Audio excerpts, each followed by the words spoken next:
ठीक है गाइस, आज हम आप सभी लोगों के लिए इंपॉर्टेंट न्यूमेरिकल क्वेश्चंस लेकर आया हूं फिजिक्स के। देखिए फिजिक्स में बहुत सारे चैप्टर्स हैं, सभी चैप्टर्स के न्यूमेरिकल प्रश्न आपके एग्जाम में पूछे जाते हैं।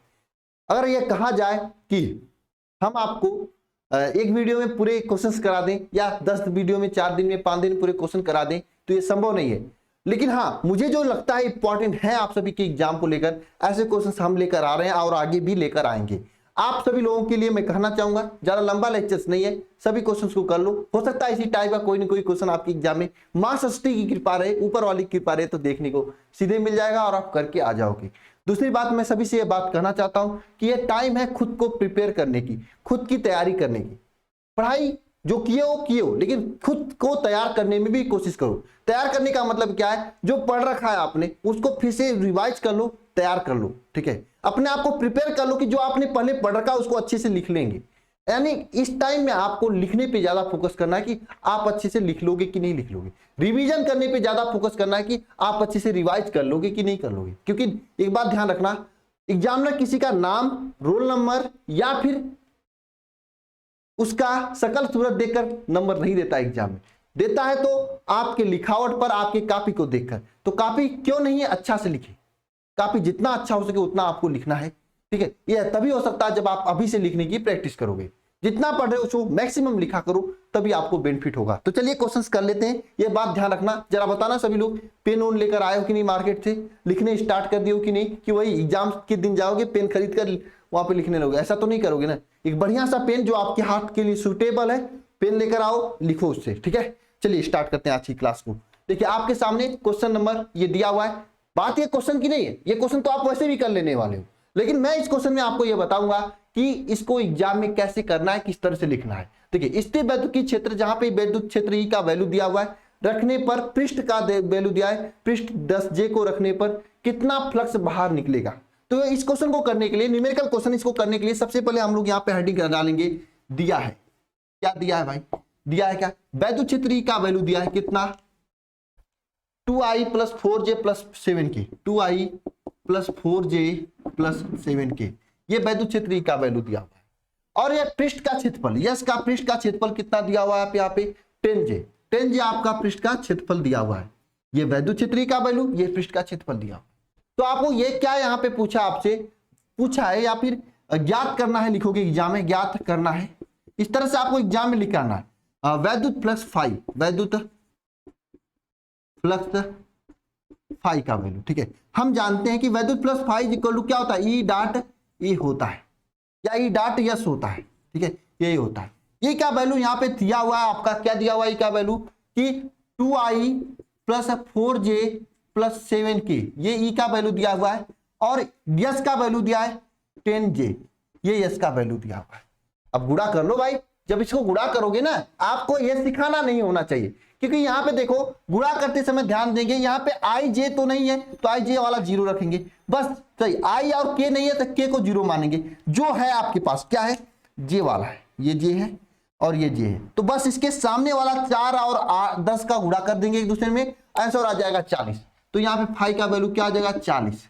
यही 40 आपका इसका सही जवाब होगा। 40 वोल्ट मीटर आप लिख सकते हो, वोल्ट मीटर। अब देखो मीटर, इतना तो लगा ली। अब इसको आपको लिखना है बड़े कोष्टक में एग्जाम में। लाल पेन का यूज नहीं करना है, काली या नीली पेन का यूज करना, बस मोटी काली यूज कर सकते हो, कोई दिक्कत नहीं है। इसलिए लिख के यहाँ पे लिख देना उत्तर।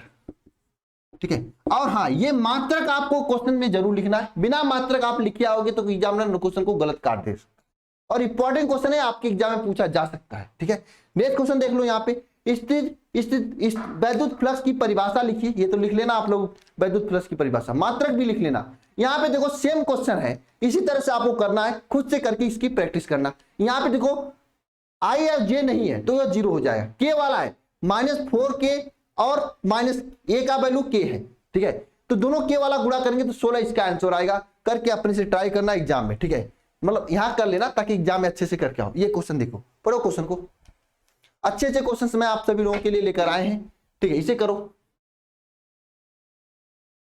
लिखने पे ज्यादा फोकस होना चाहिए, जितना अच्छा लिख लोगे उतना अच्छा नंबर आएगा।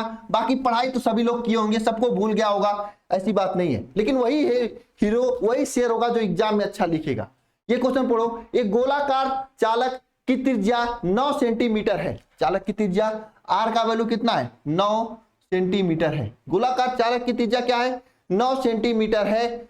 धारिता तथा आवेश की गणना कीजिए। धारिता तथा आवेश की गणना कीजिए, यानी धारिता सी का वैल्यू ज्ञात करना है। आप लिखोगे यहाँ पे दिया है, पहले सबसे पहले लिखोगे दिया है, हेडिंग करोगे दिया है।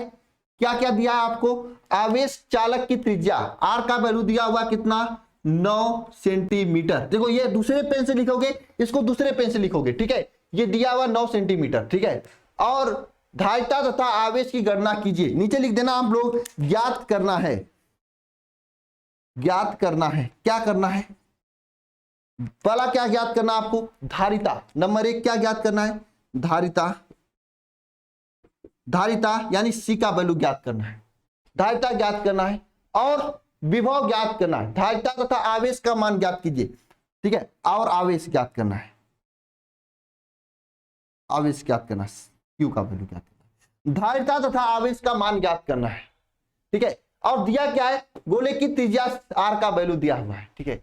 यदि इस पर विभव कितना 1000 वोल्ट हो, यानी विभव भी दिया है, वी का वैल्यू 1000 वोल्ट दिया है। ये आपको करना है। पहले एग्जाम में जो दिया है उसको लिखोगे, जो ज्ञात करना है इसे लिखोगे। यहाँ पे उसके आगे लिखोगे नेक्स्ट, मतलब उसके नीचे, यानी कि इसके नीचे ही लिखोगे, जगह नहीं इसलिए मैं नहीं लिख रहा हूं यहाँ पे। हल, हल लिखोगे। इस तरह से लिखोगे तो एग्जाम में नंबर देगा। हल लिखोगे, फिर क्या लिखोगे यहाँ पे? हल लिखने के बाद क्या लिखोगे यहाँ पे बताओ? सबसे पहले क्या लिखोगे? हम जानते हैं। हम जानते हैं, क्या जानते हो आप लोग? कुछ नहीं जानते हैं सर, ये कहोगे ना। हम जानते हैं कि चालक की धारिता C इक्वल टू क्या हो जाएगी? C इक्वल टू क्या हो जाता है? किसी गोलाकार चालक की धारिता C इक्वल टू क्या होता है? 4 पाई एप्सिलॉन नॉट R, यही होता है। R क्या है? त्रिज्या, लेकिन यहाँ पे सेंटीमीटर में दिया है। इस सेंटीमीटर को मीटर में चेंज कर देना, 9 × 10⁻² से गुणा कर देना। C का वैल्यू क्या हो जाएगा? 4 पाई एप्सिलॉन नॉट × 9 × 10⁻²। ये धारिता का वैल्यू हो गया, यानी पहला आंसर आ गया आपका। इसको 4 पाई एप्सिलॉन नॉट का 9 × 10⁹ रख देना वैल्यू, 1/9 × 10⁹ वैल्यू रख देना। ये तो आपका हाथ का काम है, इसमें मुझे क्या करना है, ठीक है। इसमें आपका काम है, नहीं निकाल ही देता हूं मैं। आपको पता है 1/4 पाई एप्सिलॉन नॉट का वैल्यू होता है 9 × 10⁹। तो 4 पाई एप्सिलॉन नॉट का वैल्यू क्या हो जाएगा? 1/9 × 10⁹। नहीं समझ में आ रहा? समझो फिर से इसे, समझे? तो यहाँ पे 4 पाई एप्सिलॉन नॉट का वैल्यू रख देंगे। चलो रखो, 1/9 × 10⁻, 9 × 10⁻²। ये 9 से 9 कट जाएगा और 10⁻⁹ और -2, वो कितना वैल्यू हो जाएगा? 10⁻11 हो जाएगा। इतना फैरेड, इतना फैरेड हो जाएगा। हो जाएगा कि नहीं हो जाएगा बताओ? इतना फैरेड हो जाएगा। चलो आगे चलते हैं, ठीक है। ये तो आपका धारिता आ गया। अब आपको क्या ज्ञात करना है? आवेश ज्ञात करना है। आपको एक फार्मूला होता है, हम जानते हैं, यहाँ पे लिखोगे हम जानते हैं। हम जानते हैं, क्या जानते हो आप लोग? कि आवेश Q इक्वल टू क्या होता है? आवेश Q इक्वल टू क्या होता है? C भी होता है, यही होता है ना। आवेश Q इक्वल टू क्या होता है? C भी होता है कि नहीं होता है? बताओ आप लोग क्या जानते हो? ये जानते हो कि नहीं जानते हो? आवेश Q इक्वल टू C भी होता है। तो यहाँ पे C का वैल्यू दिया है, आप लोगों ने निकाला 10⁻11। V का वैल्यू आपको 1000 वोल्ट इंटू 1000। Q का आवेश, Q का मान कितना आ जाएगा? 10⁻11 और 1000 कितना? 10⁻8, ठीक है। ये आ जाएगा ना 8 3 11। बताओ, तो ये इतना कूलाम आपका आवेश हो गया और इतना फैरेड आपकी धारिता हो गई। इस तरह से इस क्वेश्चन को करके आओगे यहाँ पे। अतः उत्तर में लिखोगे, उत्तर हेडिंग डालोगे, उत्तर लिखोगे आवेश कितना आया है एग्जाम में? 10⁻8 कूलाम और धारिता कितना आया आपका यहाँ पे? 10⁻11 फैरेड। यह आपका आवेश, यह आपका धारिता। इस तरह से आंसर आएगा ना। इस तरह से आपको एग्जाम में करना है। नेक्स्ट क्वेश्चन देखो यहाँ पे, 1 सेंटीमीटर त्रिज्या का एक गोला है जिसमें 1 कूलाम के विभव देने पर पृष्ठ पर उत्पन्न, तो 1 कूलाम का आवेश देने पर पृष्ठ पर उत्पन्न विभव का मान ज्ञात करना है। यह भी क्वेश्चन अच्छा है भाई, यह भी क्वेश्चन बढ़िया वाला है। 1 सेंटीमीटर त्रिज्या का एक आवेश का एक गोला है, ठीक है। त्रिज्या का वैल्यू दिया हुआ है यहाँ पे, और एक कूलाम विभव, 1 कूलाम ये क्वेश्चन कर लोगे क्या आप सभी लोग, बताओ कर लोगे? 1 सेंटीमीटर त्रिज्या का एक गोला है जिस पर 1 कूलाम आवेश देने के लिए गोले के पृष्ठ पर विभव की गणना कीजिए। 1 कूलाम आवेश देने के लिए गोले के पृष्ठ पर विभव की गणना कीजिए, ये क्वेश्चन है। कर लोगे कि करा दूं? अरे बताओ।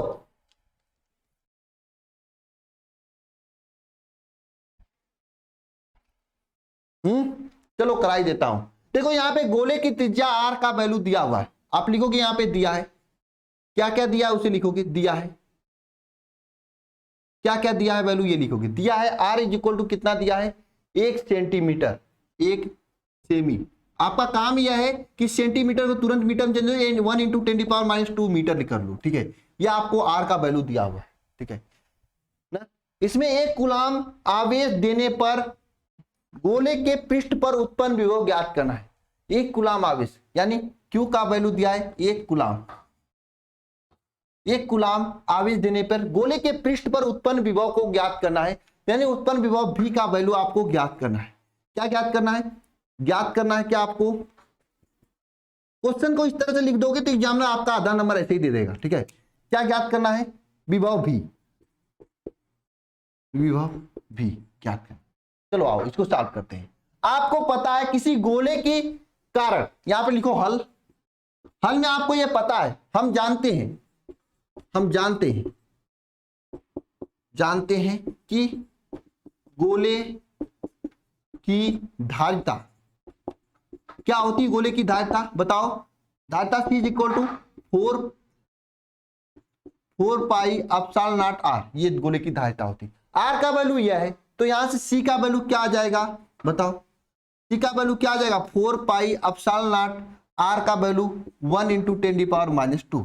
अब देखो अब C का वैल्यू 4 पाई एप्सिलॉन नॉट का वैल्यू क्या होता है, मैंने अभी इसके पहले निकाल के दिखाया 1/9 इंटू 10⁻9 इंटू 10 इंटू 1 इंटू 10⁻², ये हो जाएगा। ये C का वैल्यू हो गया, इतना फैरेड डालता। लेकिन आपको यहाँ पे विभव ज्ञात करना है और आपको ये पता है कि C is equal to Q/V होता है, तो यहाँ पे V इज इक्वल टू क्या हो जाएगा, विभव V इज इक्वल टू क्या हो जाएगा, Q/C।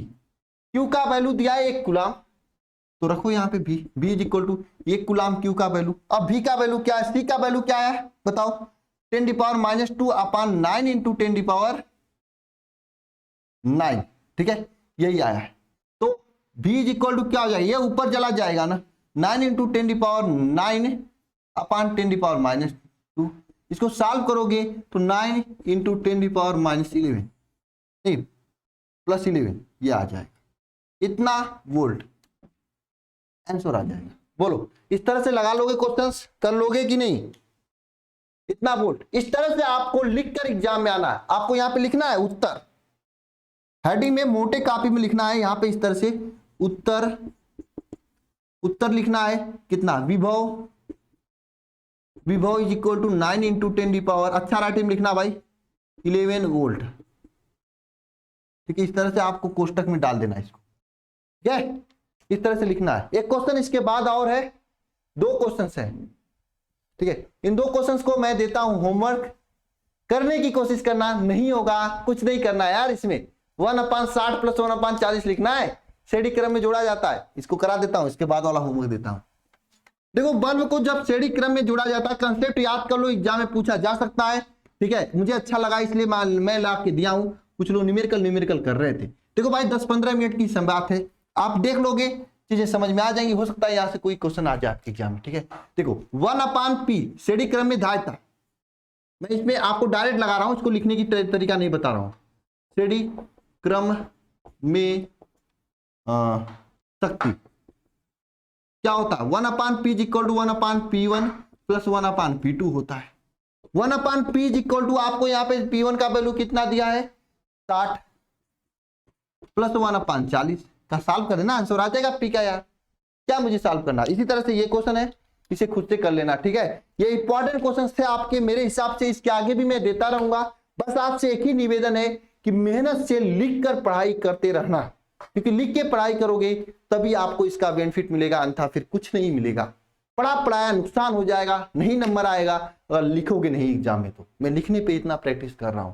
कलम को अपने हाथ से दूर मत जाने दो, हमेशा लिख कर पढ़ाई करो जितना कर रहे हो। स्टार्टिंग में आप बिना लिखे पढ़ते हो चल देगा, लेकिन एग्जाम टाइम में लिखने की प्रैक्टिस सबसे आवश्यक। ठीक है, चलिए मिलते हैं नेक्स्ट लेक्चर में। सभी को धन्यवाद, थैंक यू। अगर हाँ किसी भी टॉपिक में आपको डाउट है, कमेंट बॉक्स खुला हुआ है, लिख देना, मैं कोशिश करके उस पर बना दूंगा। ठीक है लेक्चर, ठीक है, ओके।